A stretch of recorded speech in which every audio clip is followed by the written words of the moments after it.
It goes.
Oh, hi.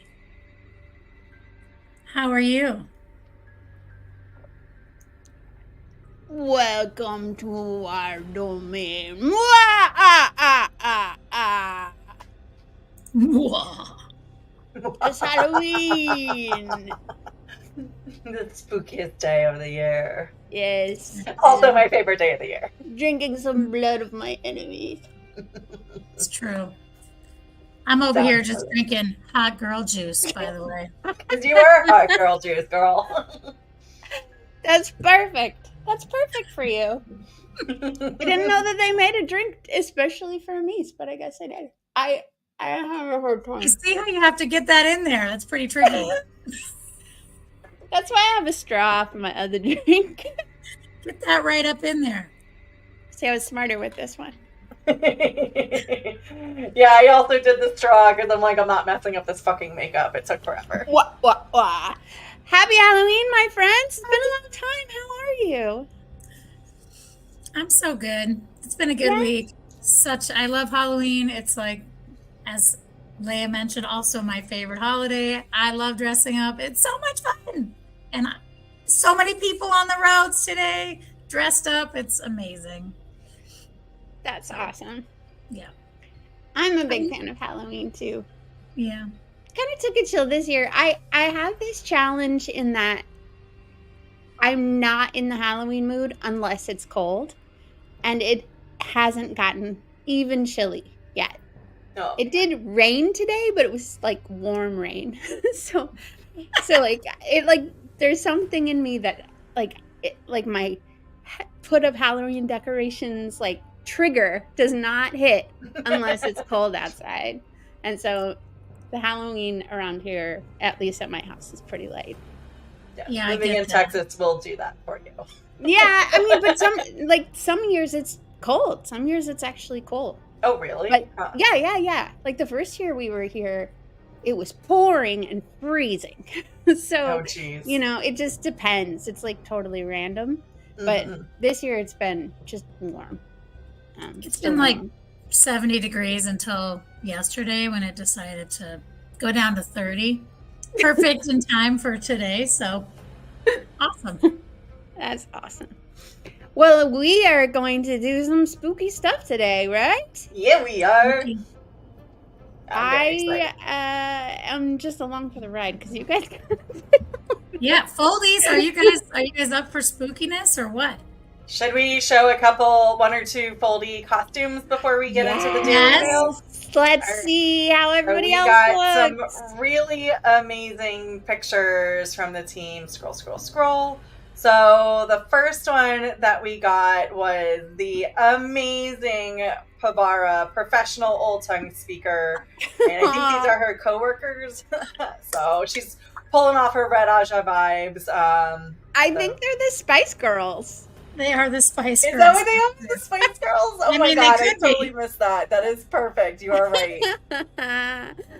I'm bad at this game, in case you couldn't tell. And I'm not gonna lie, this is one of my favorites because I'm very jealous of his hair. But Ulti went 70s dude vibe. That's amazing.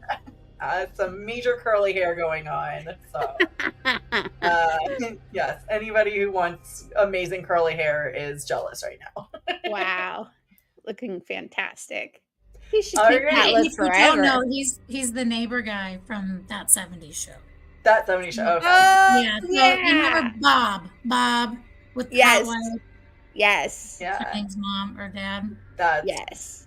all right. And then in chat, geeky hippie Glenn says he wore a tie-dye today. Oh wait, he does that every day. He's like, you mean the Halloween geeky hippie wore a tie-dye today? So Halloween every day of the year, right? Yeah. But Glenn. Glenn is also agreeing that Mark's hair looks amazing. So, anyways, all right. We've got a lot to talk about today. Yeah, were there any more let's go. costumes? So we're Any gonna more push costumes? through. No more? There's a lot more costumes. I figured we would just put a couple Do of it. kind of spatters. This is so weird with my straw in this. I remember. So if I can find the Daily Veil intro, we will do that because I'm sure I'm it's ready. here somewhere. Oh, there we go. All right, stand by for the Daily Veil.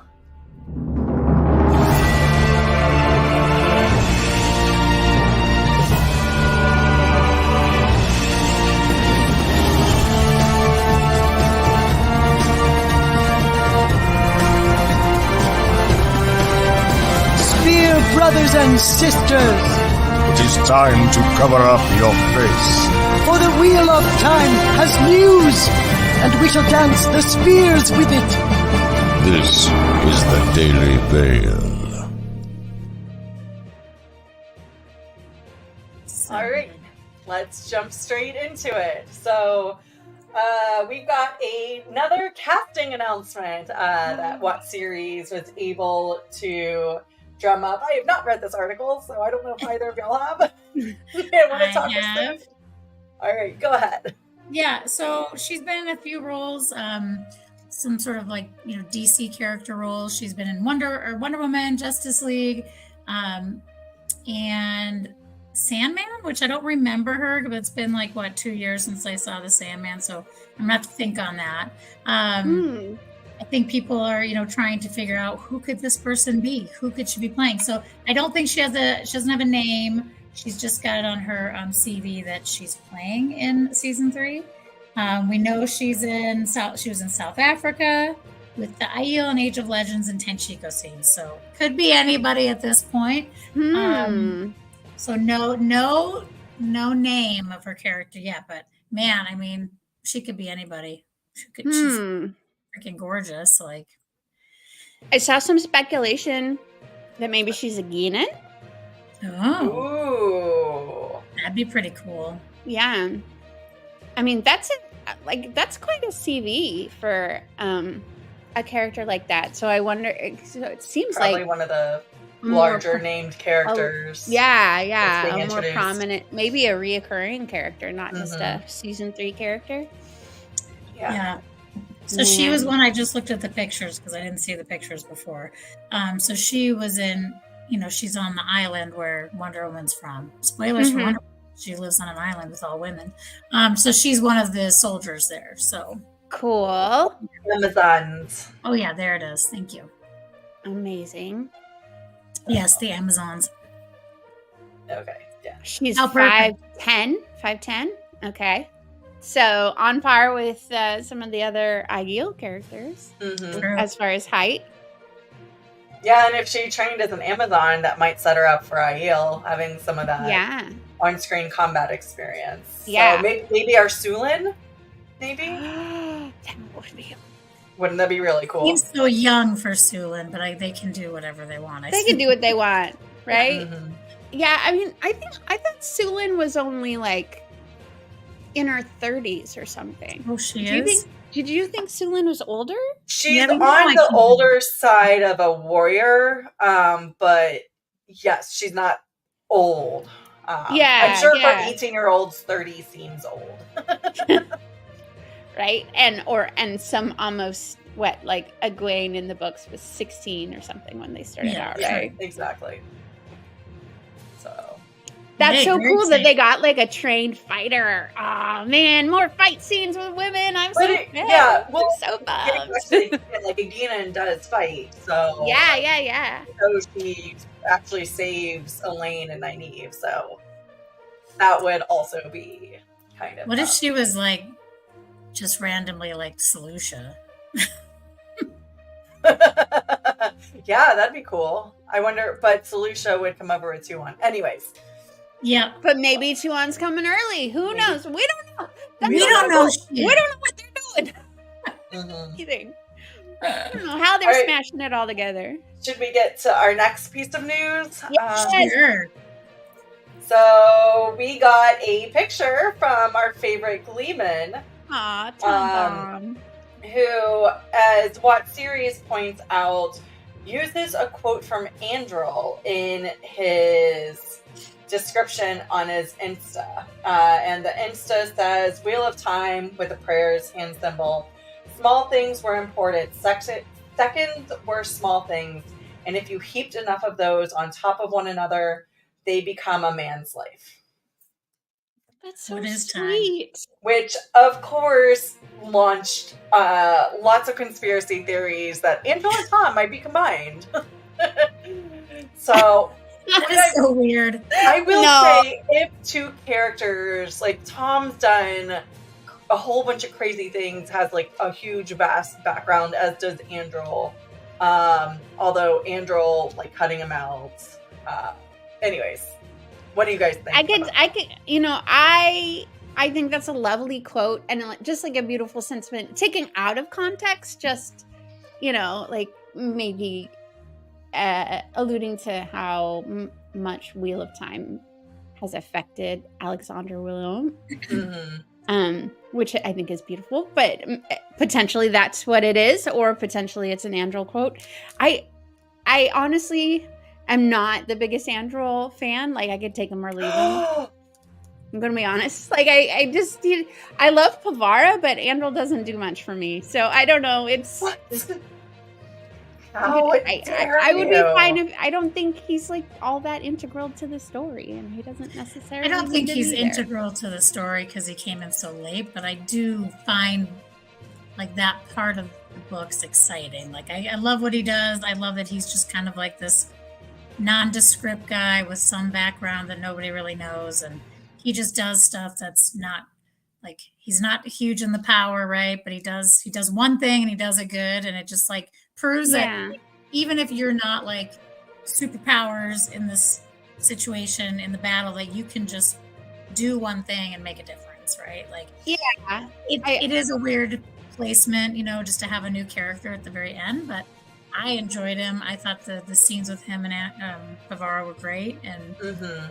I don't have like I don't worry that he was introduced at the end. There's still 3 large books, so I'm not like it's the end, but it's still like 2,000 pages or whatever. So I don't know. I like him. guess, I mean, I know that some people are frustrated with Andrel's existence because he like maybe stole book page time from other stories, maybe getting a fuller conclusion.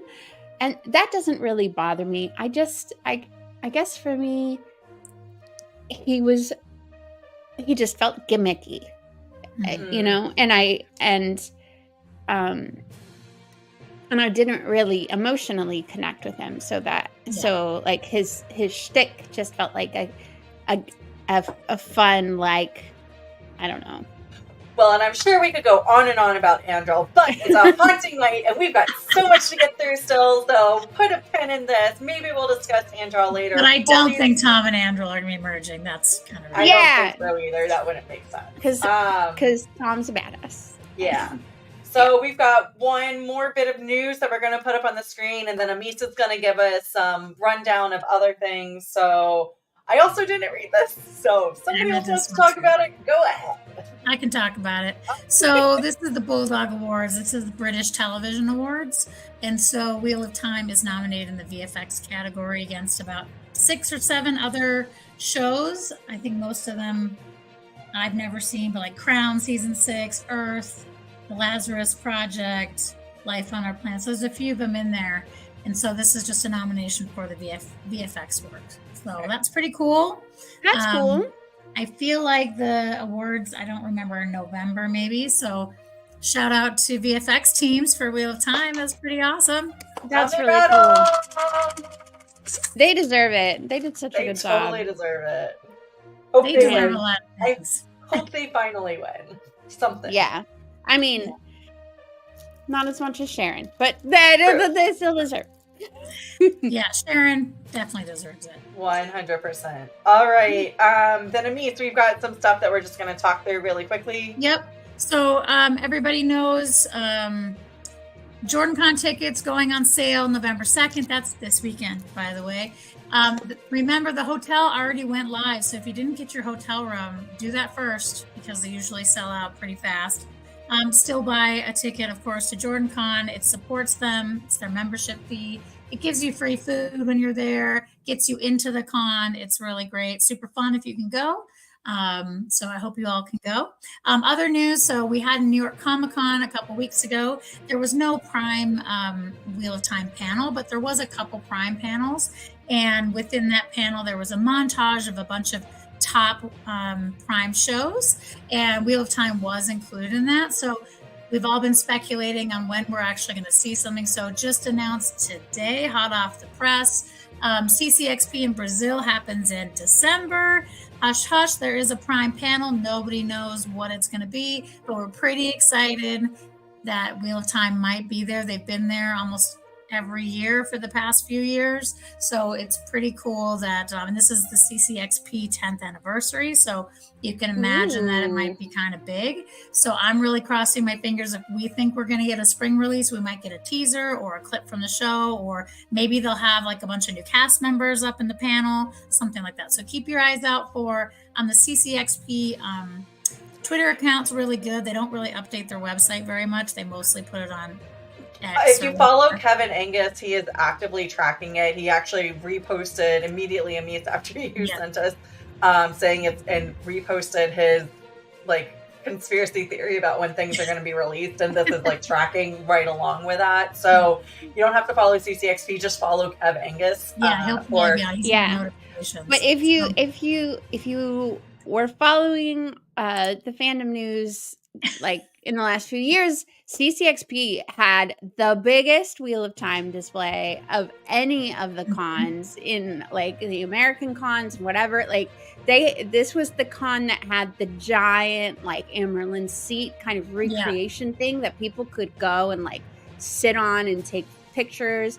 That's where who went? Kiara went, and did Donald go? There was someone. It was no, it wasn't Donald. Kiara was definitely there for the first time, and I think maybe Marcus was with her, but like at least 3 of the cast members went. The last one, where after right before season 2. So if there's anyone that's gonna have a Wheel of Time thing this year, it would be them. So keep an eye out. Yeah, keep an eye out. So yeah, that's really the big news. Super excited. I know we're so jazzed. We really want to see something soon. We're getting in that longing period where we're ready. So Wheel of Time, Prime, anytime we're ready. So I'm still hoping for some, maybe a week before that, football. So Black Friday football game. You never know. You never know. You never know. You never know. So do we want to close out Daily Veil now and do the Wattober, or do we want to do Wattober with the Daily Veil music? It's either way. You just throw them up there. We'll do it. All right. Do your thing. So we've got There's a no rhyme couple or reason. Daily Veils to close out. So from the Twatcast team, this is Joe. the prompt for this on day 24 was doll. And just, yeah, I know, it's so sad. Yeah. So when I first saw this, I didn't even know, even though I knew the prompt, I didn't see the doll because your eyes go like to the blue, right? Yeah. Yeah. And then you like draw back, and then you're just like, and then there's a hand too. I know. Oh my God, Super Joe, intense. Yeah. way to murder us. So this is from season 1. Yep. Pretty cool. Love it. Thank you, Joe. All right. And then this one is from Cambrian Mammal with the prompt, I believe it's fan. Yes. Oh, it's right there on it. Fan. Love it. Yeah. And I believe this is Fail with the of course, her hawk in the fan. So at first, the language of fans. I looked at it and I was like, "Why is Mulan there?" And then I was like, "Oh wait, okay, no," because I was actually listening to Disney music.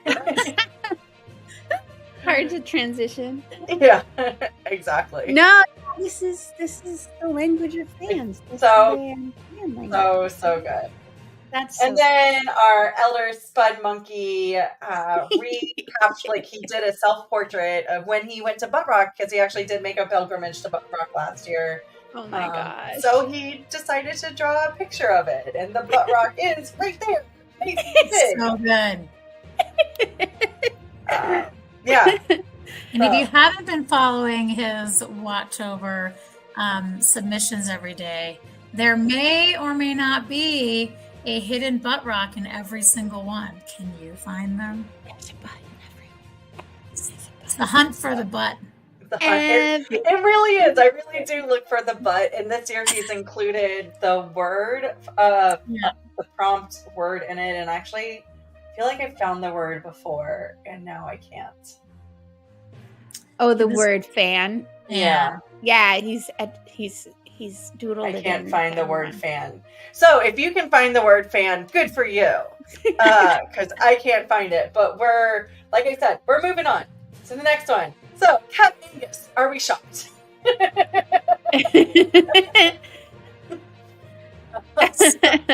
This is Dane on the couch. I'm not sure what the prompt for this is. There wasn't a prompt, so if you look below, Danish had posted, draw me like one of your Saldaean girls at harvest time, and so... He's just counting it. He's just arting. Yeah. I think one of my favorite parts is like the little the armpit hair and then the hair at the belly button. I just so much. So great. I feel like Kev might have a little bit personal information. I would like to draw your eyes to the level of detail of the well-turned calves. Yeah, the one. They are really oddly turned. Oddly but well turned. Oddly and well turned. The calves. Anyways, moving on. Uno Namaste, the creator of Whattober, had to, of course, feck you in your oath. It's beautiful. On the day of bow. Yeah. You will not bow if you guys haven't seen the show.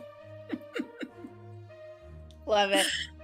Love it. That's the only way to respond to that prompt. And then the last one. Uno did come up with these prompts, though. That's what I said. They did. Yeah, the creator of Whattober. So, of course, we have to do Feck in your oath. All right, so let's pause the music real quick, see if I can get this to play correctly. Hopefully, you guys hear it when I press play.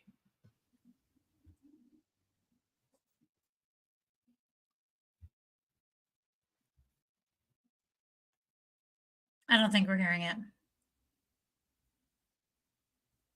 No. Nope. Okay. Was there a narration? Or is it just the shower? So there's the noise. She says, "You are washed clean of false pride. You are washed clean of false ambition. You come to us washed clean in heart and soul." But she says it in a much more calming, meditative voice than I just did. So Got it. Yeah, it's basically Wheel of Time ASMR. So she's got the shower noises just coming through, and she's like whispering it. So very good. Yes. Love it. Definitely check out the dragon mount. Kitty has outdone herself this year. She really has. With the posts. So, Gnome Garden Dragon Mute. Yes, pretty much. There is one more we need to share, though. Well, that's where we're going to share it later. The Rob one. Oh, that one. Yes. You do you have that up? I don't have that up. I put it in there. Let's see. Hold on. I'm definitely helping. I'm helping. One moment, please. I Look see at your everyone. look, everybody, a hot spreadsheet on the screen. I'm just gonna pull that off the screen for a second. Whoops. That's what happens when I close up my tabs on screen. Oh no, you guys see how organized we are. Hey, look, we have spreadsheets. I just put it in the chat if you want to throw it up since you're sharing screens. Oh. So we have not put any of Rob's in our Wattober features this entire month. We're terrible. Sorry, Rob. We love you. But we have a nice horror-filled one Let me to go share. back to pause. And if you don't have Instagram, he does it on YouTube. So it's on both. Can you hear that? Bring your sound. No. No, we need sound, though. Darn it. Here, let me try. How do I make this go backwards? Well, while we are working on that, let me give us a little bit of a cleanser. Oh, wait, if I can find the cleanser. There's a cleanser somewhere. Do you guys need a cleanser? Oh, Mel's got it. Let's see if that works. That's very big, sorry. Why so big? Oh, there. That's what she said. Nynaeve strode through the city gates, dressed in black. I can hear A that. wilder? She asked. Undiscovered? How did he survive this long? You have done well, Daniel. I give you back your life. Do not fail again. Daniel wept for joy, then scrambled past Nynaeve into the city. It isn't real, Rand said as Nynaeve tied him in weaves of air, then dragged him into the Dark One's version of Emmons Field, the two Murdrel rushing in ahead of her. People scattered before Nynaeve, sometimes calling her mistress. Others named her chosen. The two Murdrel sped through the city like shadows. When Rand and Nynaeve reached the fortress, a small group had gathered in the courtyard. 13 of them, and 13 Murdrel, gathering beneath that clouded sky. For the first time since the start of the vision, Rand felt fear. Not this. Anything but this. Spooky. Super spooky. You're muted, Leia. My cats were yelling at each other, so I figured while Rob The was... cat's yelling. Yeah. So, yeah, I figured while Rob was talking, maybe not have the cats yelling at each other in the background. It's true. But that's a That's fine. perfect launch into the rest of Spooky Three-Full Talk. Spooky Threefold Talk. Yeah. Eating Halloween candy. Yeah, I tried the weirdest candy today. Can I just say? So at the last minute, I was like, oh, I'll put a bowl out. Nobody generally does trick-or-treating where I live. But I was like, well, I'll put a bowl out just in case.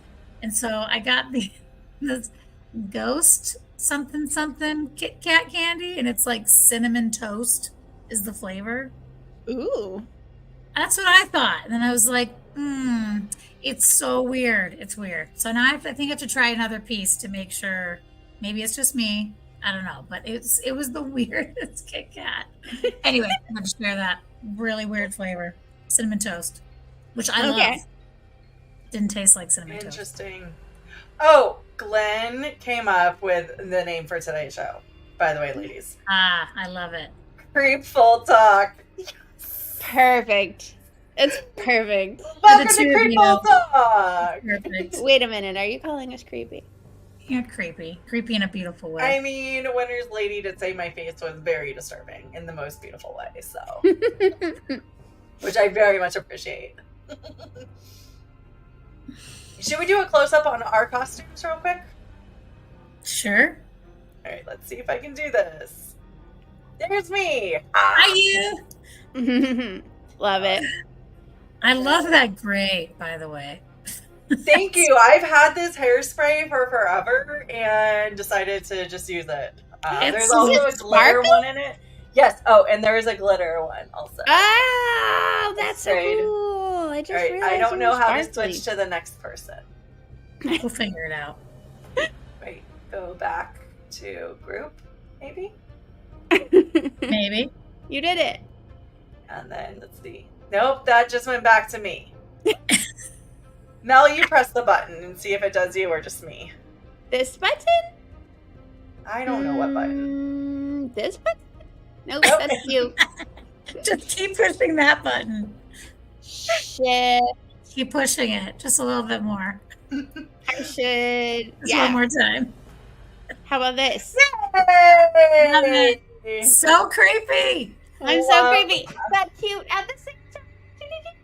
So cute. Adorable. Creepy on the top, cute on the bottom. Your boots look amazing also. Thank you.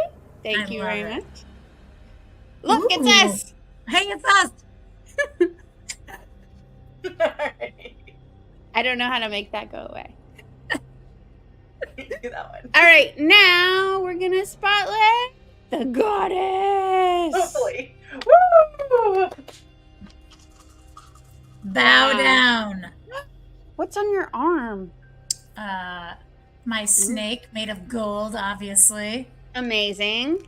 Of course you're a snake You know, made of gold. You have to get dressed up when you're in court with all the Roman men. So, here I am dealing with their bullshit.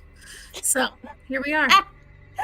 Have you guys seen the show called Chaos? K-A-O-S? Yes. I want to, but since Netflix just canceled it, I was like, why do I want to watch one season? It's so annoying. It's a complete season. You think so? Okay. Yeah, but Hera in it is pretty fantastic. And you just gave me Hera vibes. Total Hera vibes. Total Hera vibes. Yeah. Well, I love those actors in that show so badly. I just have not watched it yet. It's a great cast. All right, so should we get to... Oh, do we want to do a couple more Foldy costumes, or do we want to jump into some spooky stuff? Always. Don't right. ask. Costumes. Costumes. Scroll up. Costume. Again, I know I say this every time, but Rob just does this so seamlessly, and I'm just wait, what are we doing now? Hey, he's had a lot of practice. I don't know if you remember, but there was a time where it wasn't a threefold talk show without some sort of technical difficulty. So give yourself a break and just show us some pictures. Our Dashaman apologized for not being able to make it, but life is lifing for him. But he made sure that he wanted to send. He did send 4 pictures. This is my favorite of them. But he has put temporary tattoos. There's one on the other side of his head. There's a couple on his neck. He's got some on his arms. Amazing. So, yeah, got the eyeliner going, rocking it out. Love it. And I'm then loving the nails. Yes. Yeah. And it wouldn't be a threefold talk without a picture of our Chief Foldy cosplaying Shrek with a beautiful sunset in the background. And Skeeter came back and said, you know what? I'm jealous. I also want to show my sunset. So he's wearing a skeleton hoodie that you can't really see because apparently it's little Chili wears that, but also enjoying a beautiful sunset. Aww. So, and from all there, costumes welcome. yeah. If you send us a costume, just tag me in the YouTube chat and I will go find it and download it. So that's all the ones that we have so far. So you guys look amazing. Yeah. Y'all do. So should we fucking get to? Let's fucking go. All right. I've said for a long time, and I'm sure you guys heard me maybe once or twice say this on the show, but Robert Jordan writes horror so well. And he makes it accessible to people. So it's not overt horror, but for people like us who read between the lines, read the context, and even sometimes just what's on the page. It's like, oh, holy fucking shit, that is terrifying.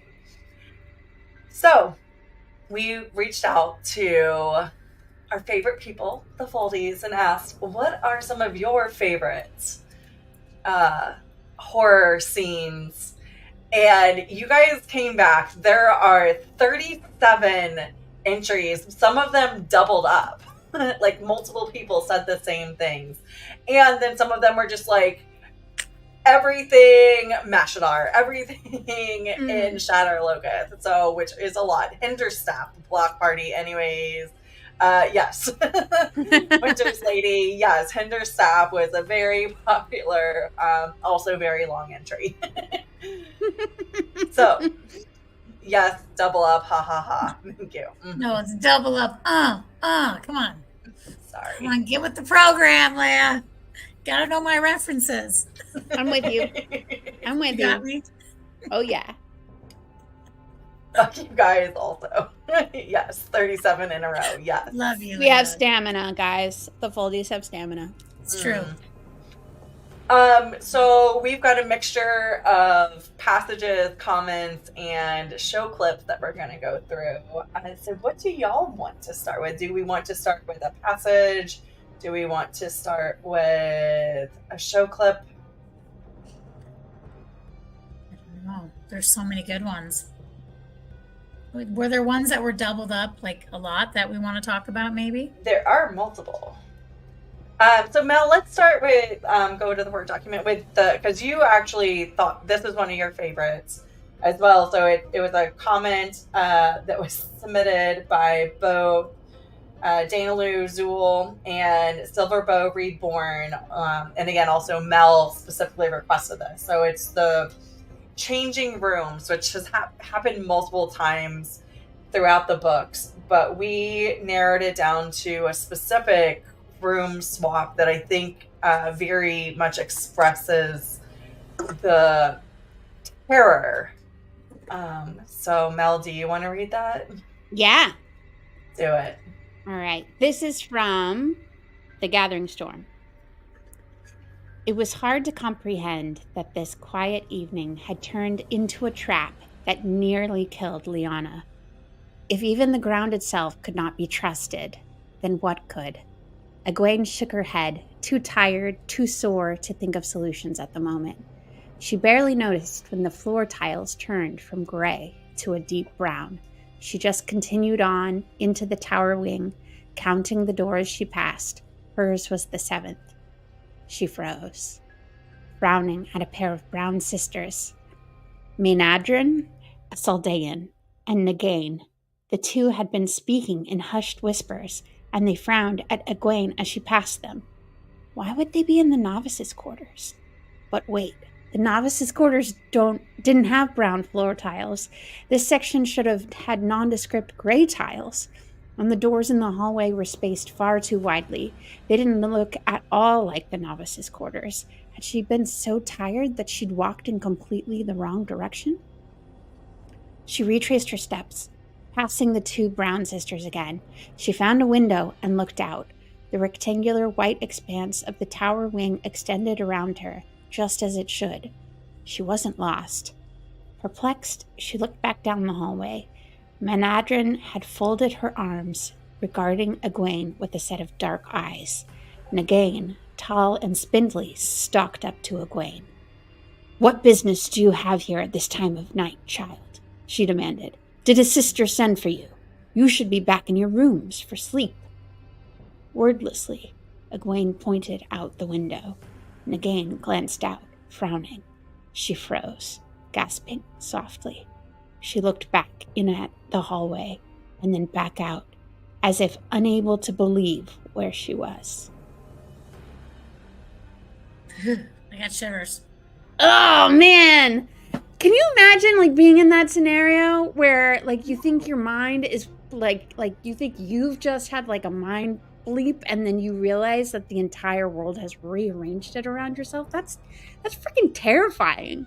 You know, Yeah, and it's so good because, in the following paragraph, I didn't include it because it was just a lot more words, but basically, like, they did not know that they had moved, and everybody, the whole tower gets together. They're just absolutely shook. And it demonstrates, like, even the Aes Sedai who know so much. The novices are terrified, and Egwene's trying to calm the novices down. Nobody's trying to take care of the novices.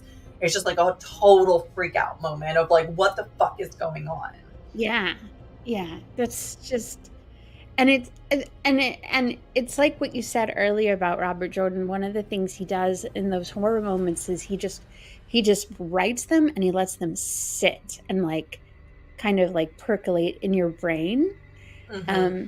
And I think because he does it with a little subtlety, it almost makes it more terrifying because your imagination takes over and fills in the blanks. Yeah. Versus him telling you everything that is happening. Mm-hmm. It's that like after effect, and then you have to like go back and read it one more time and be like, oh my god, I can't believe the world is shifting. It's I've never been in this situation, but you know, like there's these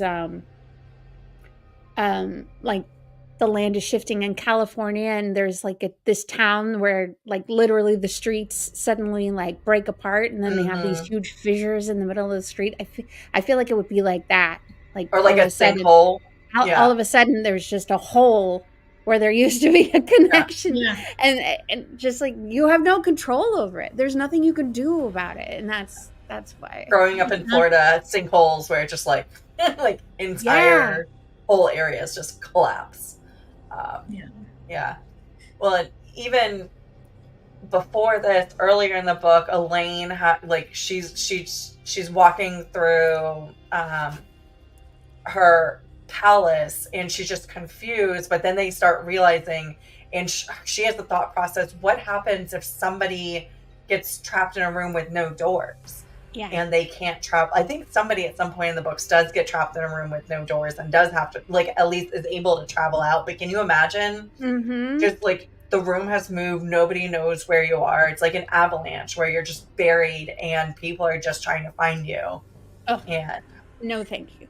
Yeah, no. It's horrifying. So I mean, I feel like it's almost like when you're reading the books, it's like Jordan, well, the Dark One in this sense, was like, Aes Sedai, do you believe it yet? Do you believe the Dark One's back? It's like, here, let me show you a few more ways that's so obvious, right?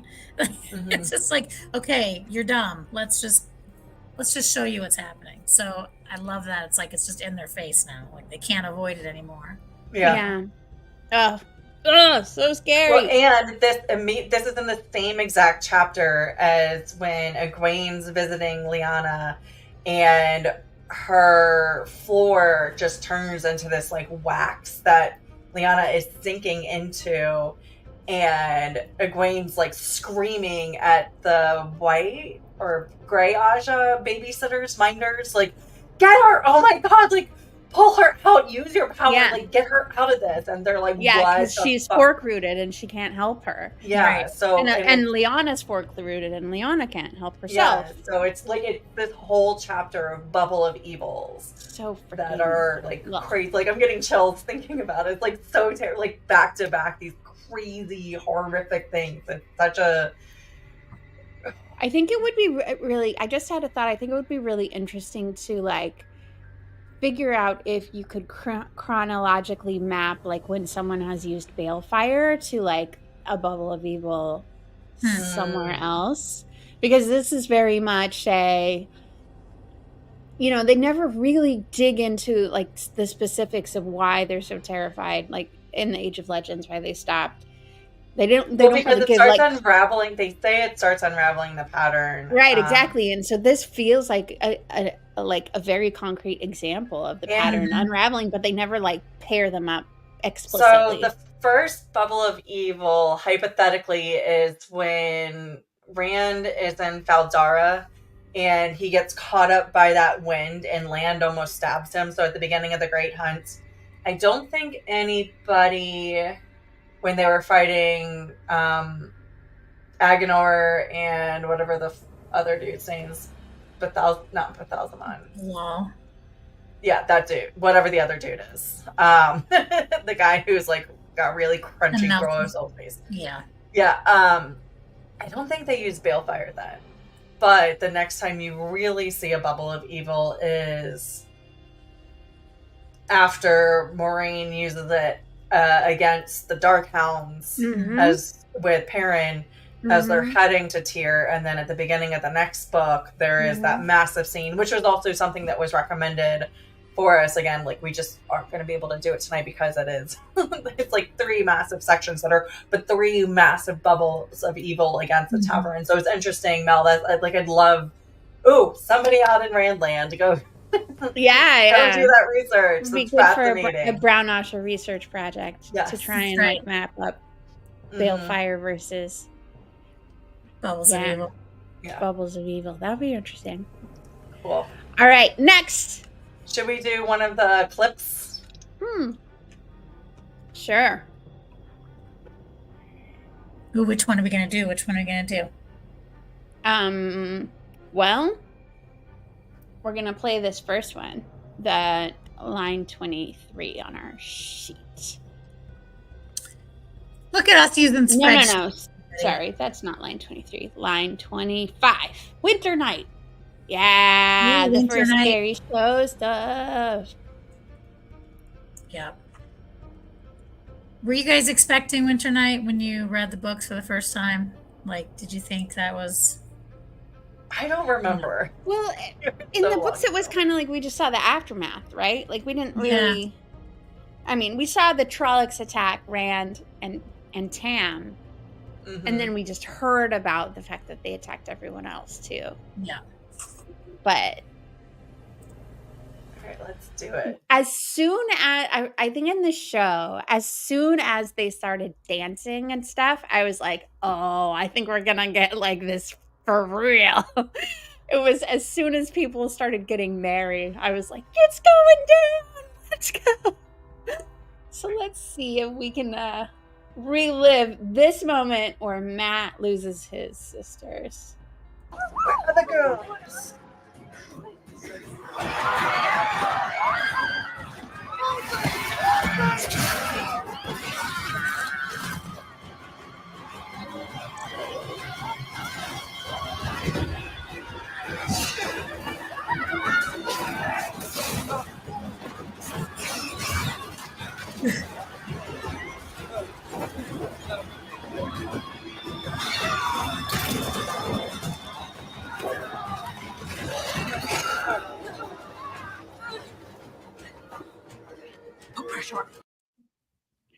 Oh, so gross.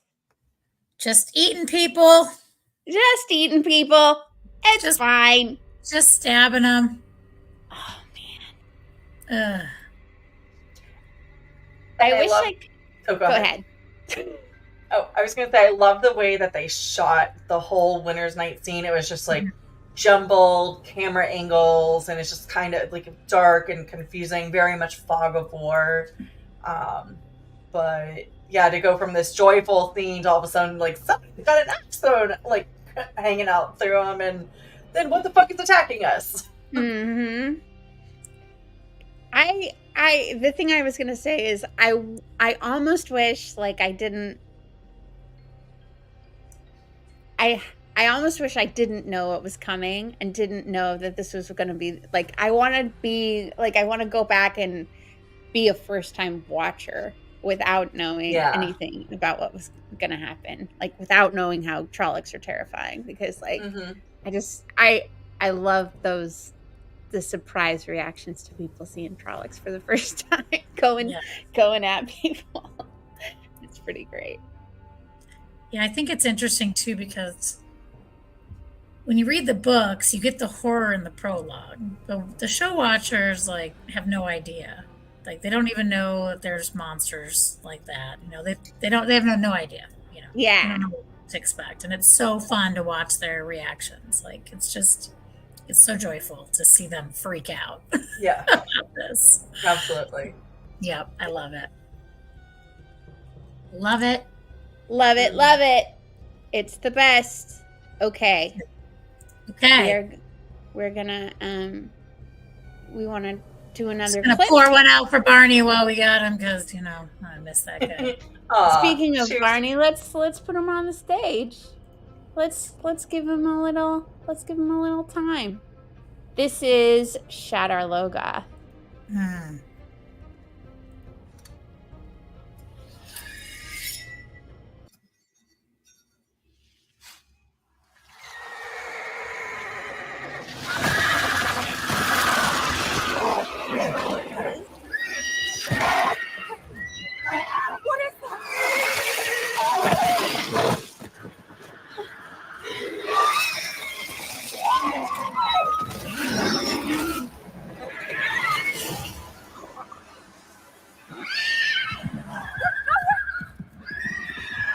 It's all right. I'm here. Oh Poor my gosh. The horse is completely pretty much melted or an ash, and his head is still moving. Like, how does that work? I don't know, but it's so creepy. It's so.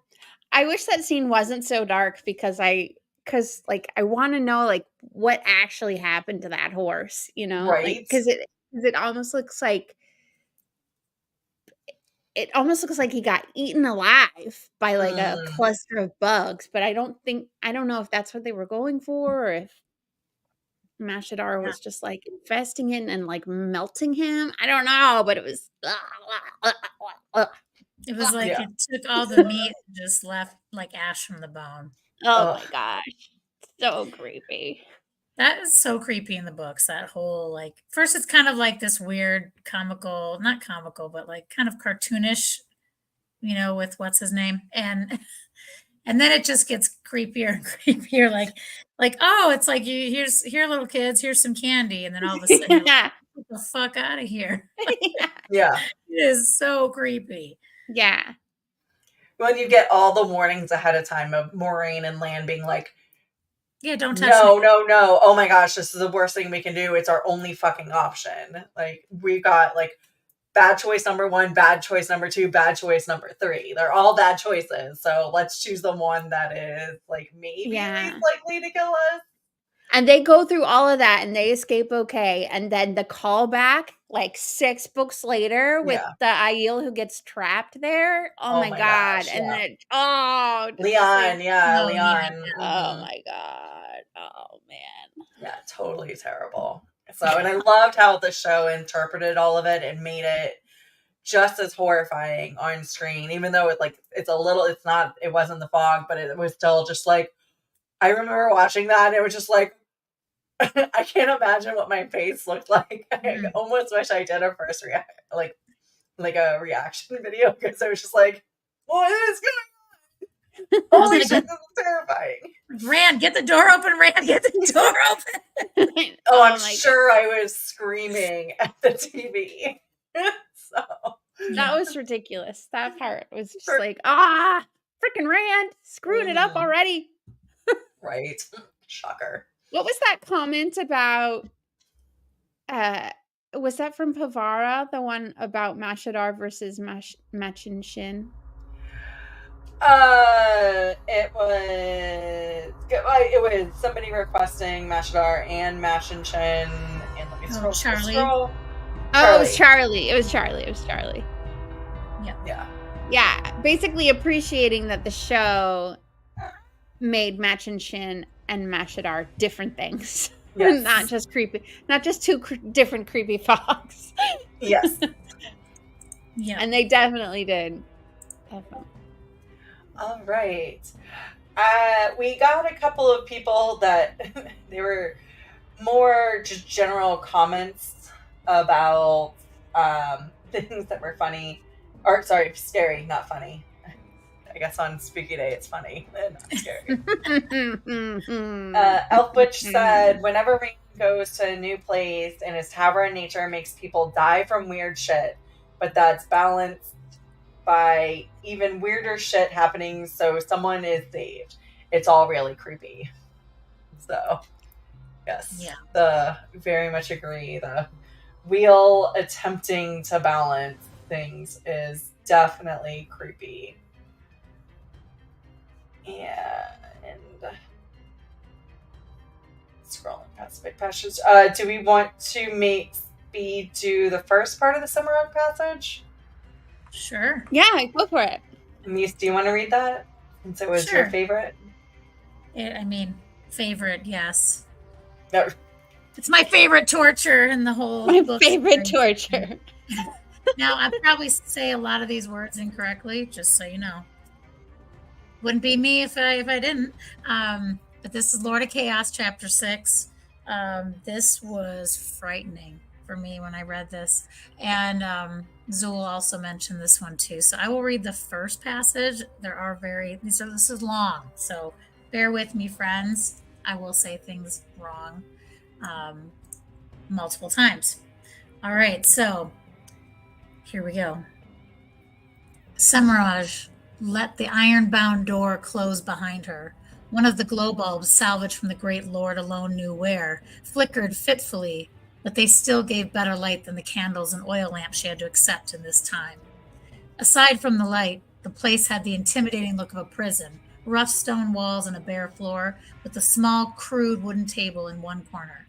Not to her notion. She would have had it all spotless white and gleaming Curan. I don't know what that is. Sleek and sterile. This place has been prepared before she knew the need. A pale-haired, silk-clad woman hung, spread-eagled, from nothing in the middle of the room, glaring at her defiantly. An Aes Sedai. Semiraj hated Aes Sedai. Who are you? The patient demanded. A dark friend? A black sister? Ignoring the noise, Semiraj quickly checked the buffer between the woman and Saidar. If it fails, she could mask the wretch again with no trouble. It was a measure of the woman's weakness that she could afford to leave the knotted buffer unwatched. But taking care was second nature to her, taking each step in each turn. Now for the woman's clothing. Someone in garments felt safer than someone without. Delicately, she wielded fire and wind, slicing away dress and shift, and every scrap right down to the patient's shoes. Drawing everything out in front of the woman in one compressed bundle, she channeled again, fire and earth, and the fine dust rained down onto the stone floor. The woman's blue eyes bulged. Semiraj doubted she could duplicate those simple feats even if she had been able to follow them. Who are you? This time there was an edge to the demand. Fear, perhaps. It was always good if that began early. Precisely, Semiraj located the centers of the woman's brain that received messages of pain from the body and just as meticulously began to stimulate them with spirit and fire. Only a little at first, building slowly. Too much at once could kill in moments, yet it was remarkable how far the system could be taken if fed in finely increasing increments. Working on something you could not see was a difficult task, even this close. But she was as knowledgeable about the human body as anyone had ever been. The spread eagle patient shook her head as if she could shake off the pain, then realized she could not, and fixed Semiraj with a stare. Semiraj merely watched and maintained the net. Even in something as hurried as this must be, she could afford a little patience. How did she hate any who called themselves Aes Sedai? She had been one herself, a true Aes Sedai. Riot, an ignorant fool like the simpleton hanging before her. She had been known, famed, whisked to every corner of the world for her ability to mend any injury, to bring people back from the brink when everyone else said there was nothing more to be done. And a delegation from the Hall of Servants had offered her a choice that was no choice, to be bound never to know her pleasures again, and with that binding to be able to see the end of life approach, or else be severed and cast out as an Aes Sedai. They had expected her to accept binding. That was the rational, proper thing to do, and they were rational, proper men and women. They never expected her to flee. She had been one of the first to go to Shio Ghul. I digress. Fat beads of sweat popped out on the patient's pale face. Her jaw nodded, and her nostrils flared as she sucked in air. Now and then she gave a small grunt. Patience. Soon now. It had been jealousy, the jealousy of those who could not do what she could. Had anyone she pulled back from death's grasp ever said they would rather have died than suffer this little extra she exacted? And the others? There were always those who deserved to suffer. What matter that she enjoyed giving them their deserts? The hall and its hypocritical whining about legalities and rights. She had deserved the right to do as she did. She had earned the right. She had been more valuable to the world than all those together who entertained her with their screams. And in jealousy and spite, the Hall had tried to pull her down. Well, some of them had fallen into her hands during the war. Given time, she could break the strongest man and proudest woman, mold them exactly as she wanted them to be. The process might be slower than compulsion, but it was infinitely more enjoyable, and she did not think even Grendel could undo what she did. Compulsion could be unraveled, but her patients, on their knees, they had begged to give them their souls to the shadow, and had served obediently until they died. Each time Demandred had been full of what a coup was. Another counselor of the Hall publicly proclaiming allegiance to the Great Lord, but for her the best part had been the way their faces went pale. Even years later, when they saw her, the way they hurried to assure her that they remained faithful to what she had made of them. Hmm. Do you want me to finish this one? Yes. Oh, you want to keep going? Okay, last passage of this passage. This is the end. The first sob ripped out of the woman hanging in the air and was stifled. Semiraj waited impassively. Haste might be necessary here, but too much haste could spoil everything. More sobbing erupted, overwhelming the patient's efforts to subdue it, growing louder until it swelled to a howl. Semiraj waited. The woman shone with a greasy slick of sweat, her head flung from side to side, flailing her hair. She jerked helplessly in her unseen tethers, convulsive flutters. Full-throated, ear-shattering shrieks lasted until breath was exhausted and began again as soon as lungs could be filled. Those wide, bulging blue eyes saw nothing. They seemed to be glazing. Now it began. Semiraj cut off her streams of Saidar abruptly, but minutes passed before the screams subsided into panting. "What is your name?" she asked gently. The question did not matter as long as it was the one the woman would answer. It could have been, "Do you still define me?" The question did not matter as long as it was the one the woman would answer. It could have been, "Do you still define me?" But it was often pleasant to keep on with that one until pleaded to prove they no longer did. But she needed to make every question count this time. Involuntary shudders ran through the hanging woman, giving Semiraj a wary, slitted gaze. She licked her lips, coughed, and finally muttered hoarsely, "Cabriana Macandus." Semiraj smiled. "It is good to tell me the truth." There were pain centers in the brain and pleasure centers. She stimulated one of the latter, just for a few moments, but hard as she moved closer. The jolt widened Cabriana's eyes as far as they would go. She gasped and shook. Plucking a handkerchief from her sleeve, Semiraj lifted the woman's wondering face and tenderly dabbed away sweat. "I know this is very hard on you, Cabriana," she said warmly. "You must not try to make it more difficult." With a soft touch, she smoothed damp hair away from the woman's face. "Would you like something to drink?" Not waiting for an answer, she channeled. A battered metal flask floated from the small table in the corner to her hand. The Aes Sedai never took her eyes away from Semiraj, but she drank thirstily. After a few swallows, Semiraj took the flask away and returned it to the table. "Yes, that's better, isn't it? Remember, try not to make it difficult for yourself." As she turned away, the woman spoke again in a rasping voice. "I spit in the milk of your mother, dark friend. Do you hear me? Semiraj stopped listening. In any other time, there would have been a spreading glow of pleasure that the patient's defiance had not been crushed yet. The purest exhilaration came from shaving away defiance and dignity in minute slices, watching the patient finally realize they were going and struggle vainly to cling to what remained. No time for that now. Carefully, she once more set the web on the pain centers of Cabriana's brain and knotted it. Normally, she liked to be in personal control, but some haste was necessary. Triggering the net, she channeled to extinguish the lights and left. Closing the door behind her, darkness worked its part. Alone in the dark with the pain, despite herself, Semiraj made a vexed sound. There was no finesse in this. She did not like to hurry and to be called away from her charge. The girl was willful and obdurate, the circumstances difficult. It's a long one, sorry. So good.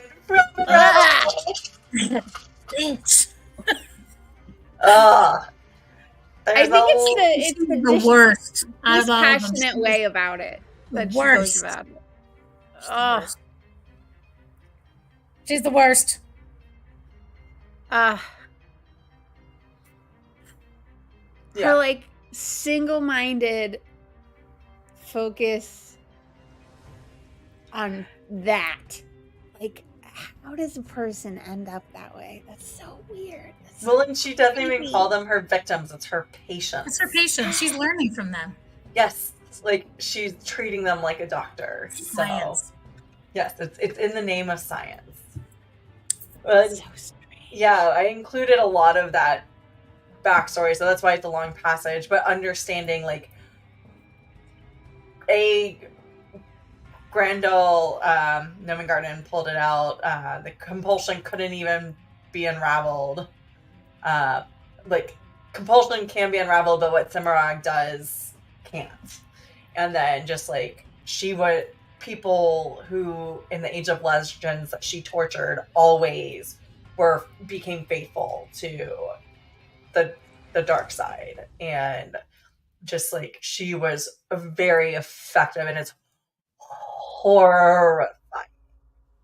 Like, all of this all at once as she's, like, actively torturing and, like, talking about, like, it'll be better if you don't, like, here, let me give you some water, let me ask you a question that I know you're going to answer correctly, just to, you know, like, condition you to start answering me correctly. Yeah. Like, She is yeah. a complete psychopath. Terrifying. And, yeah, it's painful to read these parts.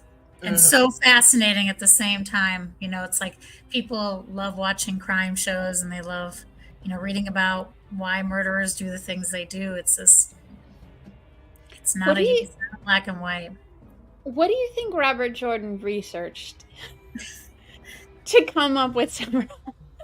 I'm sure a lot of POWs gave Well, him yeah, I was going to say probably a lot of what happened with the POWs, because there were kind torturers who would be like, please, like, don't make me do this to you. So, like it's the person's choice that is being tortured. So yeah, like, whoever the specific, like, female pleasure and pain centers, that's something else. Like, he got that it's very, like, Nazi Germany experiments on people. That's what it reminds me of. That kind of like human research thing that they did with unwitting victims in the concentration camps. Oh yeah. Yeah, it's, to me, the scariest probably part of the entire series for me, for sure. Her whole business, all of her business. It's like, no. Oh yeah, and, like, even, like, and this is probably going to be a trigger warning for people talking about sexual assault. So I'll wave my hands when I'm done talking about it if you want to mute really quickly. But people who constantly experience sexual assault do start identifying with the person who is assaulting them. So like, people who are in abusive household, like sexually abusive households, they will actively defend the person who is abusing them. Because they are mind wiped, and I think this is a lot to do. So maybe it's not, like, maybe on top of all the Vietnam stuff, it is a little bit of some of that, like, and that psychology was in the 80s, like, really starting to come out. So that's a little bit of the pleasure and the pain. So Interesting. Yeah. So wave my hands so that you want to come back. It's the Stockholm syndrome, right? So that's the Stockholm syndrome, exactly. Yeah, that's the. You start identifying, because it's all about manipulation, and that's her. She calls them patients, and she doesn't want to compel them because she wants them to choose to do it, which because they are either so scared or so convinced or whatever. She wants them. Then she knows, like, she's like, well, I could just compel people, right? Like, that's easy. Anybody can do that. Yeah. Do you guys think that given Semirhage's specific abilities and her specific skill set, do you think it then followed that it made sense the way that Cadsuane broke her? Or do you think that was Sorry, I jumped ahead before you finished the question. It is no. I mean, I guess I wonder if maybe it was too easy to break her, given this. You know, I think a lot of people worked really hard to break her, and they were trying to use the same things that Cimarog did, but Cimarog knew. Cimarog was just like, I could do this better, but what Cadsuane did was take away her power and embarrass her and make her seem lesser. I mean, like, Cimarog got all the pleasure and joy out of, like, as you saw at the end of this passage, like, people would just see me and be terrified. So, like, shoving her face down in food that she had flipped, and people were like, oh my god, let me get you more food. And then Cadsuane came in, shoved her face in the food, said, eat it. And then when she refused to eat it, it was like, all right, I'm just going to start spanking you like you're a child. And that completely broke down the image. Maybe it wouldn't have been quite as quick. Yeah, it just felt like seemed fast. It felt it's. This is a conversation for a different topic, but you know, the way that spanking is used as like a control technique in the books, like that's apparently like the worst thing to have your image broken. And it wasn't just the spanking; it was the shoving. And go watch the Brandon Sanderson and Matt Hatch interview about that topic. Because doesn't she like take away any comfort too? Like everything is like she's on the dirty floor. Because, you know, just like she says here, she likes things clean. You know, she's a scientist. She doesn't have... So but she's... Cadsuane literally, like, picks her up, sweeps her feet out on her, and, like, shoves her face in the food and says, lick it off the floor. Yeah. That is... Yeah, we're definitely digressing. But, I don't know. I mean... I do see why everybody before that wasn't able to break her, because she was just like, you think you're doing something bad. Like, let me show you. I can't wait to show you. I can't wait to get you under my control. She's just laughing at them. Yeah. It's hard to believe ever in the books that they're actually broken, to be honest. Like, I have a hard time believing it. Because there's so much, like, you know, coming back from death, you know, doing all these, like, sometimes like, yeah, okay, I don't really believe she's broken. Like, maybe she's acting like it now, but maybe she's just literally doing that to manipulate more, right? Like, I don't know if I ever thought she was actually really broken. I don't, but yeah, it's just so many people come back, you know, it's just like, it's hard to believe anything you read sometimes. Yeah. I don't know if she was broken, but she was definitely more willing to cooperate. Yeah, she definitely wasn't broken in the way that she broke people. Like, she was just giving into the situation better than she was before. She's a baddie. Mm-hmm. Total baddie. We need a palate cleanser, please. How about a different baddie? Let's do a different baddie. A couple different baddies altogether. Sure. Yes. Who shall stand against her coming?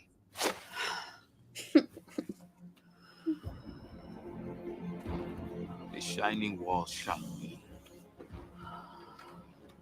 Blood feeds blood. Blood calls blood. Blood is blood was. There's something you should know, Ran. And blood shall ever be. I'm a monster too.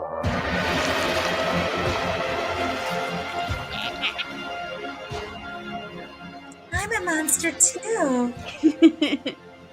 Check me out. He's like, hot. What do you mean? That's hot.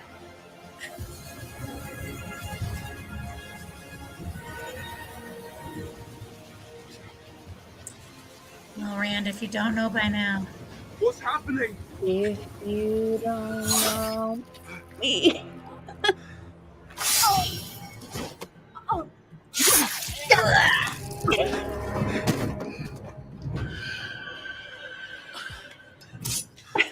No, hurry. We don't have much time. computer.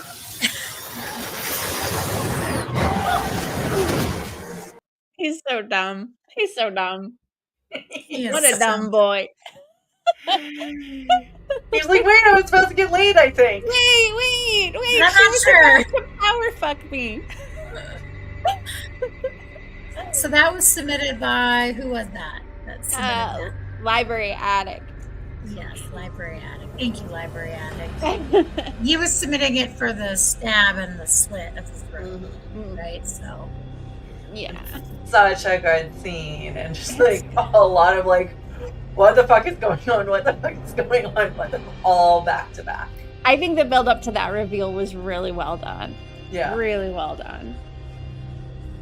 I mean, Yeah. people knew there was something up with her, but I think most, Yeah, I most really people love- just thought she was like a dark friend or something. Yeah. But then, and you're like, oh wait, oh shit, this is a big baddie, big baddie, yeah. but not But- that big because Maureen just come in and slap her. At least for now. Well, yeah, slit her throat, but then she comes back to life later. So, I know. That was seems just like a super creepy. temporary pause. That scene was super creepy too. The neck Oh, like, yeah, when it healing starts thing healing. and the sky and her eye and the That whole series of events, it's just like, I think the show is doing a real good job, because I do remember being like, what is going on?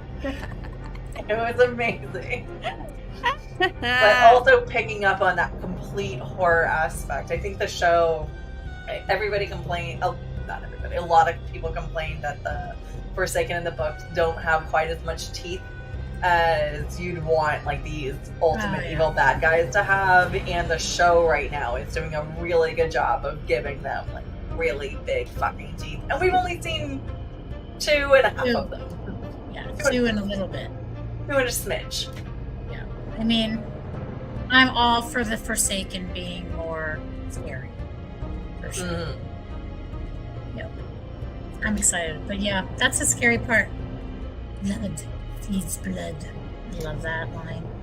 So good. So good. So good. We had another funny comment, and for this I'm going to use a one of Spud Monkey's Wattober illustrations to demonstrate how terrifying this is. So the comment is, according to Tom Maryland, the scariest part is when Matt unwraps a firework. And our lovely Spud Monkey actually made a drawing of this, Yeah. which was hilarious. I love Tom in that drawing. It's so great. Yeah. Matt, what are you doing? Yeah. So the characters experience horror. Maybe we're laughing at the characters as they're horrified, but the characters do, in their own ways, get terrified. Yep. I'd like to do a reading now. You do it. Yeah, now I gotta just Pick go your find fave. which one. I think it's one that we have to do because, you know, Threefold Talk, we're all about the IEL. It's true. So this one is, who is Avienda? Yes. This comment was made by both Haddon Kadir and Callie. So this passage is from Fires of Heaven, chapter 52. At the other end of the line, the side of Kadir's wagons exploded, splinters scything down Aiel and townsfolk. Rand knew. He did not need goosebumps prickling his skin now. He raced towards the wagon, after Moraine and Land. Time seemed to slow, everything happening at once, as if the air were jelly, clinging to each moment. Lanfear stepped out into the stunned silence, except for the moans and screams of the injured. Something limp and pale and red-streaked hanging from her hand, dragging behind her as she walked down invisible steps. Her face was a mask of carved ice.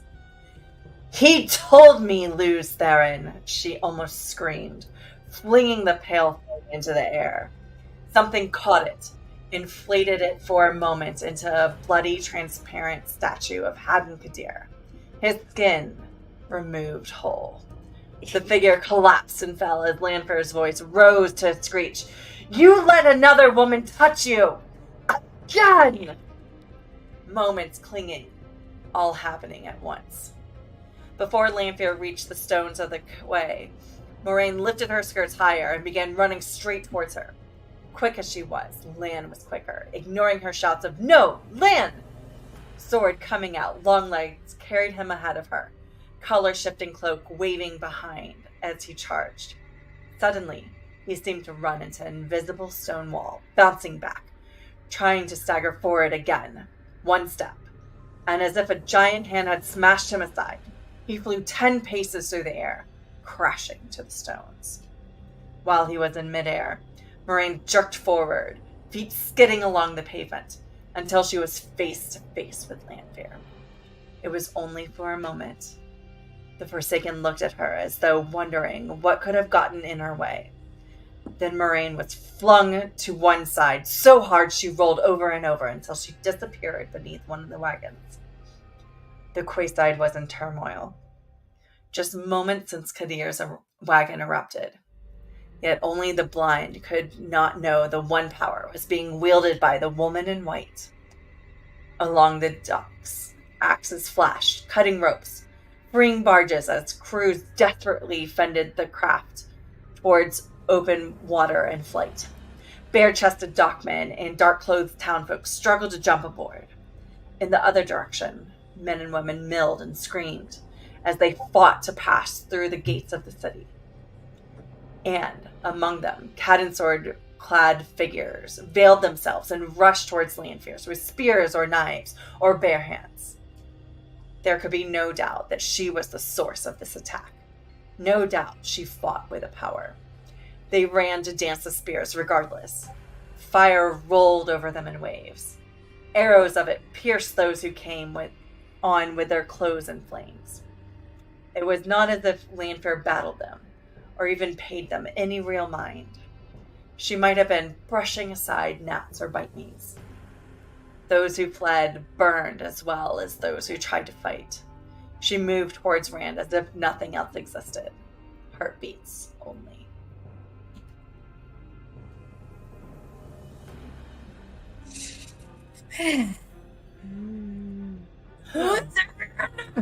Well, fuck.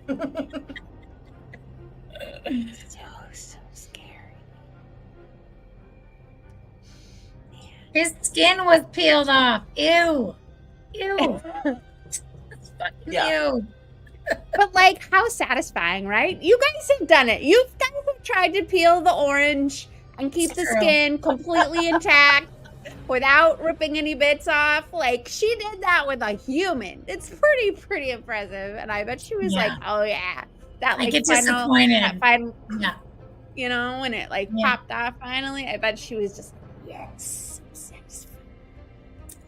Yeah, she's not going to pop his head off. She's going to rip every piece in one little spinny layer all the way around. Well, I bet she like did an insertion, or she probably didn't even have to do an insertion point. She just like inflated. So you trying to figure out how she did it? Is that what's happening? Seriously. No, but like I know for when I do a turkey or chicken, like I'll sometimes like stick my hand in and try to separate the skin from the meat, and then like shove a lot of like seasoned butter inside, because then the meat gets. So I'm imagining something like that where there's like, again, like it's a chicken, so it's already like kind of cut up a little bit, but there's that layer where it's almost like Cimarage level precision to get the skin suit. Mm-hmm. Yeah. Go on. Yeah. Do you think she learned how to do that from Cimarage? From like watching Cimarage and like picked it up. Isn't she's first though, right? And then she's the first female. First female. Yeah. Yeah. I mean, I'm sure they all like sat around and were like, bring in the minions, and then they're like, okay, let me show you what I can do here. They had like they're just bored, and they're just like, oh yeah, here's my cool party trick. Yeah, exactly. I mean, wouldn't you? Like, you just like, okay, let me teach you. Or maybe not. They are kind of like egotistical, absolutely. so maybe they're like, no, I'm not gonna share this with anyone. But I mean, what else are they doing? I mean, Well, but also you do get inspired when you see other people doing things. So maybe there was a skin suit situation in Landfair's like, maybe I can't do it the same way Semi does, but at least like I can do that. Because I mean, it's not like she's never done this before. She comes out with it becomes a balloon that she just lifts up in the air. Yeah. So obviously she's done this before. Yeah, but also if she wants to eat them, she can easily put the spices in between the skin and the meat, and then use some weaves of fire and cook them up and have breakfast. Like she could do either. I mean, it'll be a nice meal for the Trollocs as opposed to just them throwing body parts in the cook pot. So. Yeah, totally. He's like, you know what, Trollocs, I'm going to reward you today. I'm going to cook for you. That's how they get rewarded. They just get like Trollocs. It's really a lot healthier if you roast your meat and not put it in greasy stew. Yeah, seriously. So much nicer. And I'm going to sneak some vegetables in just for you. Do you think Trollocs are omnivores like humans, or are they carnivores like their animal parts? I think they're omnivores because I think they'll eat anything to survive. I feel like especially during the last battle, that's why they're burning the fields. Is not like the Trollocs will eat shit from the fields. So I guess I just assumed they were eating dead bodies. I think they prefer human meat. I mean, there was a passage that they prefer eating people to having sex with them. I mean, that's the Murdraw that want to have sex with them. No, it's like the Trollocs are like, they can have sex with humans, but they'd rather just eat them. Yes. They don't have the self-control. They're like food before sex. Yeah. So, that's the pyramid of survival, right?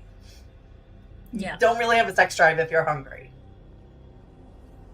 On that note, I'm gonna have to think on that. Moving on from eating humans. Do we want to do one more video clip and then one more passage? Yes. Sure. What clip do I have over here? Yeah, I don't know. I don't know, Foldies, what do you want? Tell us. Since we don't have a Rob, we can't do polls. Also, polls last. No polls. Tell us. You have to actually communicate with us. Sorry.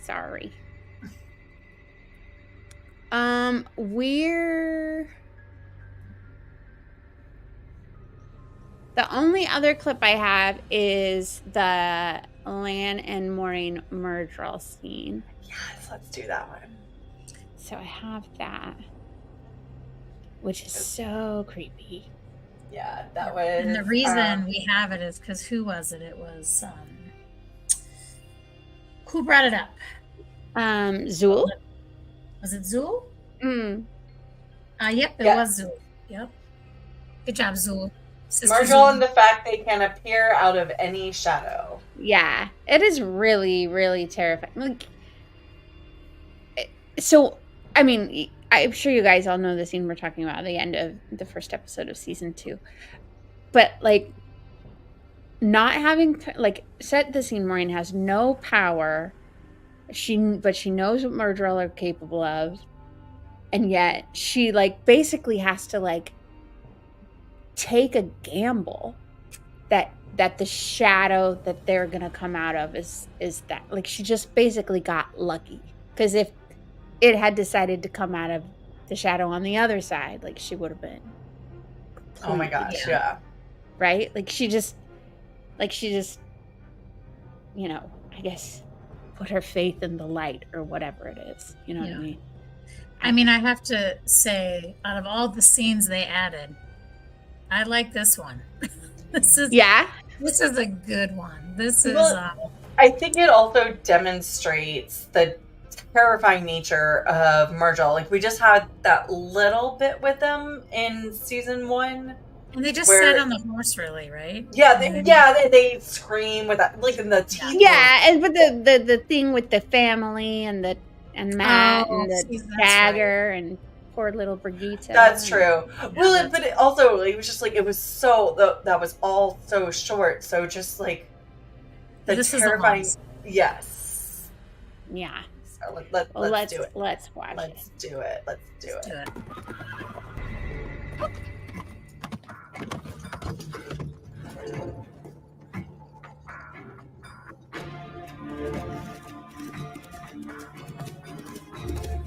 So good at writing.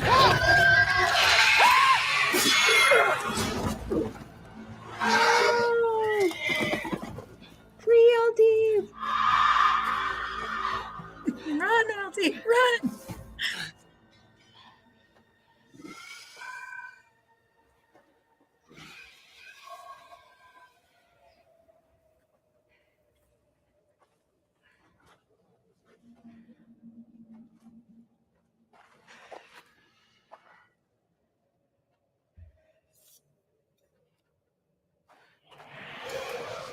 Oh, so good.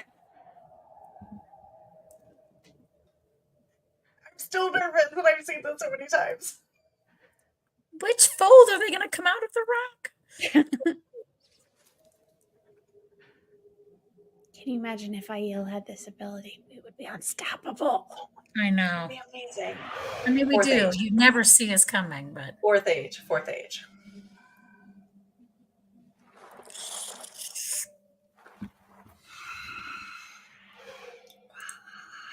Just a guess. Just a lucky guess.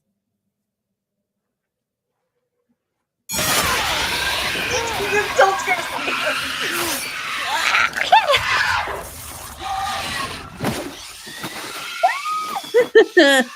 oh, by the way, turn around.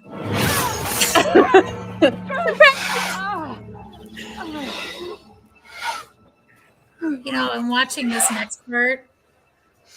I didn't realize how many cuts land.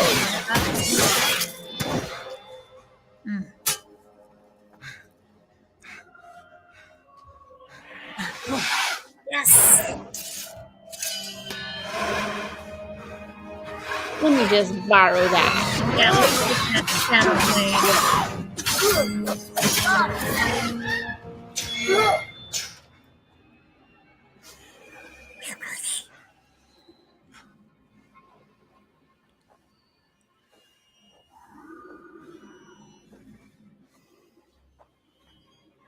Lan!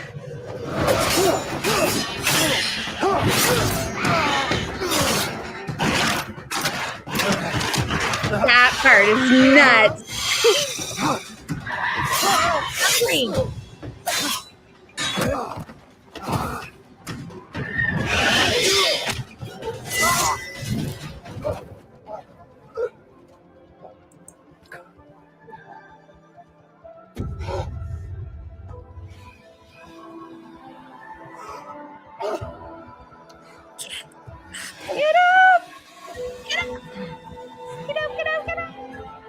Poor Lan.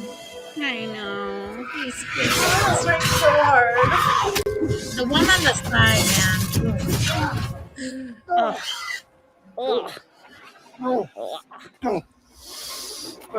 Shit.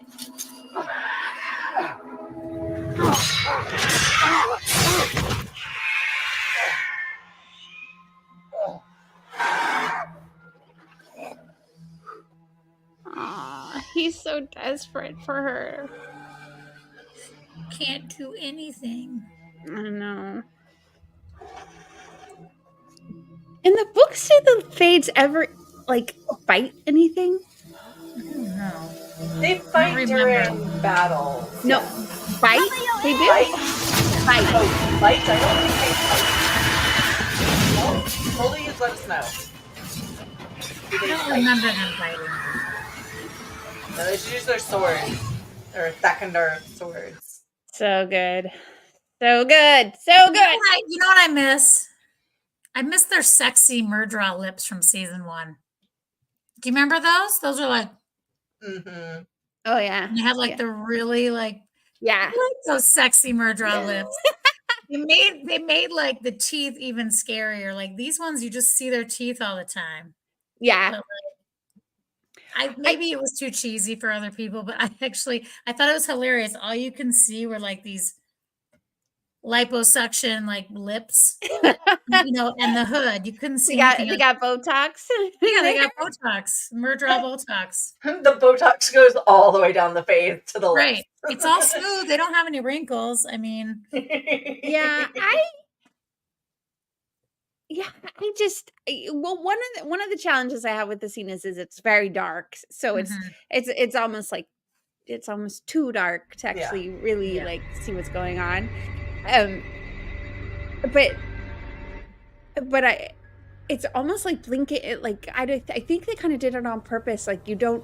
It's almost like you can't really tell what's going on. You can't really tell what the Fade's abilities are, and I wonder if that's because they want to like keep building them up, like keep like building up their abilities more and more and more, and you'll see them clearly. I feel like the scene in season 1 with them coming in and out of the shadows in the house with the Brigitte's farm and all of that was almost like more effective as far as like the terror factor of them.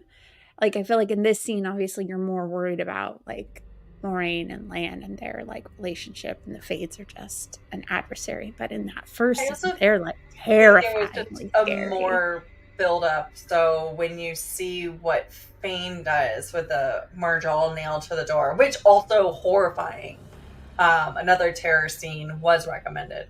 But like that, like just what the fuck would it take to have a Marjol that can disappear, blink in and out of shadows? Sure, yeah. Yeah, I think this was more of because you don't really see them blink in and out of the shadows, and I think that was the and plus their fighting prowess. I think that was the purpose of this scene. Whereas season 1, they're leaders of Trolloc hordes, like they're generals, but they're also lone assassins. Yeah. So we're starting to like build the Marjol resume. Yeah.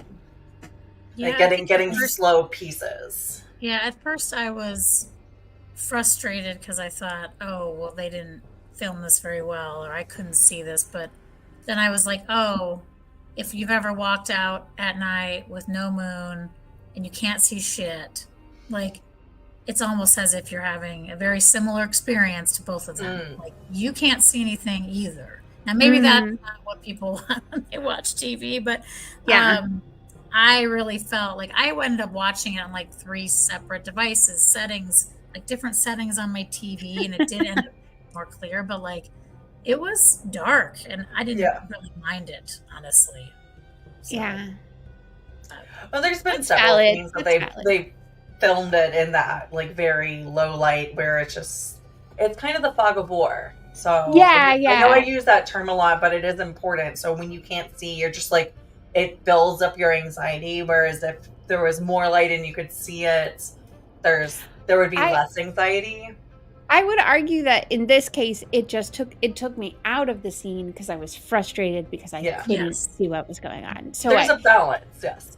So there's definitely a balance, and that has to be a choice for the producers of the show. Yeah, but it still does like do a good job of it. Yeah, and I think it's even more terrifying because there's no one power to help them out, right? You don't think like how are they? You want them to get out of the situation, but you like how? There's no way that they can, right? Until they get rescued by Baron.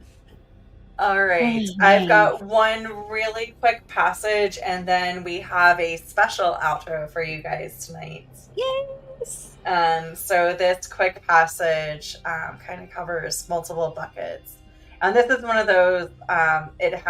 It's describing something that has happened completely off screen, and you could easily breeze by it as a reader.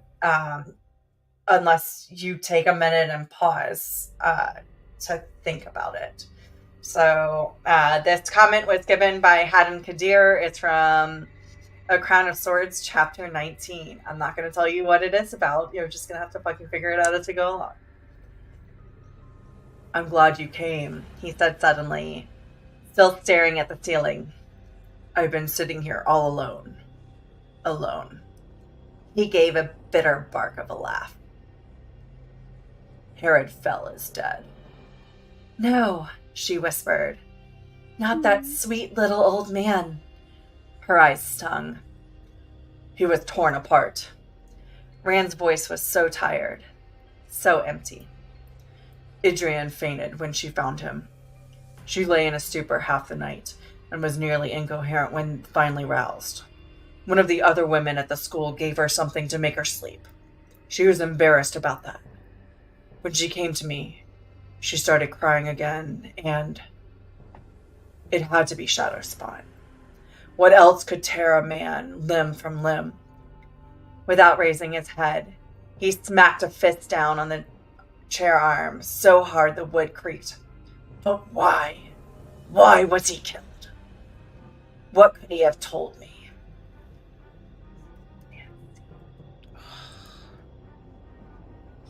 So sad. It is so sad. Why would you tear apart that sweet old man? I know. But also, somebody faints from the sight. Somebody who's probably seen a lot of crazy shit. Like, she is the mistress of the academy. Like, she's had to see terrible accidents. So to faint from what she saw. And we've heard before what Golem do. How they treat. Yeah. So. I just got, like, literal chills. Thinking about the golem. Oh, man. These books are so scary. They're so scary. They're such good, scary stuff. Dang. Man. Yeah. Well, on that, should we end it with a special video? And we won't be going off screen, by the way, if we're playing on YouTube. So. No, we can. We can. Oh, we can? We can put it in cinema mode. Oh, we can do that then. Yeah. Mel knows the things. Sure I do. So we wanted to share Alyssa One Power Ballad's spooky Halloween themed parody that she shared for October. If you haven't seen it yet. And it's a milestone video for her. I don't remember which one, but like she's done. It's like 100 or something, yeah. Or 50, yeah, something like that. It's very high same number of parodies. This woman. It's a bazillion million parodies. But Alyssa is one of the kindest, sweetest humans, in addition to being incredibly talented. Just and so I love celebrating her because she's just so talented. It's so good. She's amazing. But thank you guys for the Halloween spooktacular creepful talk today. Don't forget, roast your meats. That should be our sign off from now on. Don't forget, roast your meats. Or, I mean, I guess Love, Water, and Shade is a little bit too flippant for tonight, but roast your meats would be more appropriate for tonight. So roast your meats, everybody. Roast your meats. Halloween, everybody. We'll see you next time. Amazing. So funny.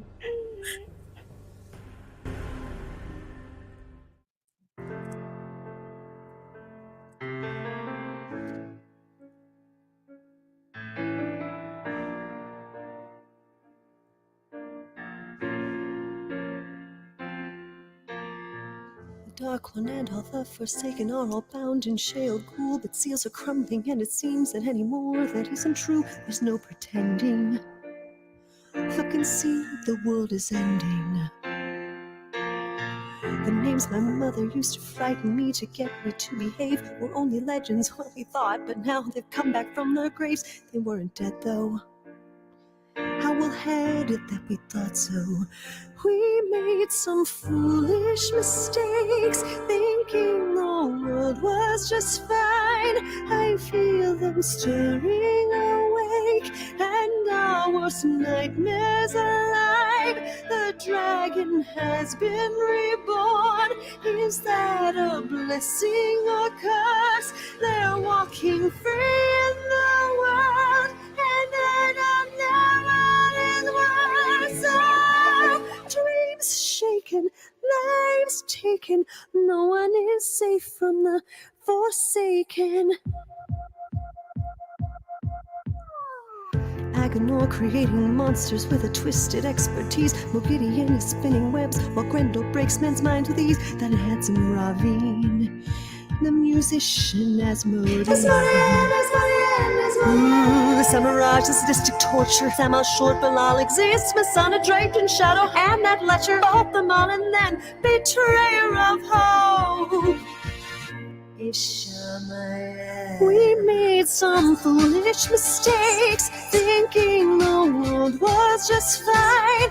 I feel them stirring awake, and our worst nightmares alive. The dragon has been reborn. Is that a blessing or curse? They're walking free in the world, and I don't know what is worse. Dreams shaken, lives taken. No one is safe from the Forsaken.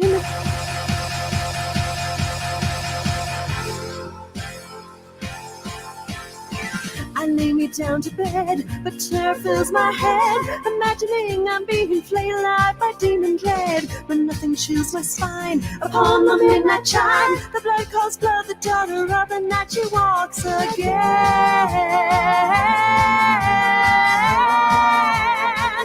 We made some foolish mistakes, thinking the world was just fine. I feel them stirring awake, and our worst nightmares alive. The dragon has been reborn. Is that a blessing or curse?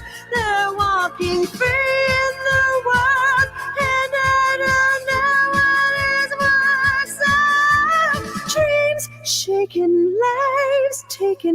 No one is safe from the Forsaken.